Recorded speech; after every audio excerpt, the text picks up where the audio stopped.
tomto návode automaticky vytváraš profesionálne výkazy služby a faktúry podľa zvoleného cyklu. Blici ťa informuje o každom kroku a zabezpečuje predvídateľné príjmy. Ty sa sústredíš na poradenstvo. Blici sa postará o fakturáciu. Najprv prejdite v ľavom menu do sekcie Automation. Potom vpravo hore vyber ikonu plus a vytvor novú Automation.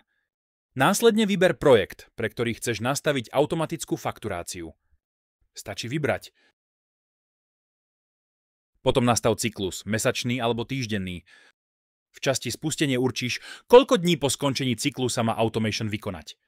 Dátum ďalšieho spustenia sa zobrazí tu. Posuň sa ďalej k nastaveniam a urči, čo chceš automatizovať.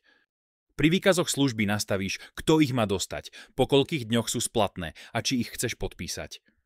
Pri faktúrach takisto určíš príjemcu a nastavíš splatnosť. Ak máš pre projekt dohodnuté špeciálne podmienky, zadaj ich sem. Nakoniec urči, či chceš výkazy služby a faktúry odosielať automaticky. Ak automatizuješ oboje, výkazy služby aj faktúry, faktúra sa odošle automaticky, keď bude príslušný výkaz služby akceptovaný. To je všetko. Odteraz sa sústredíš na poradenstvo a Blici sa postará o zvyšok.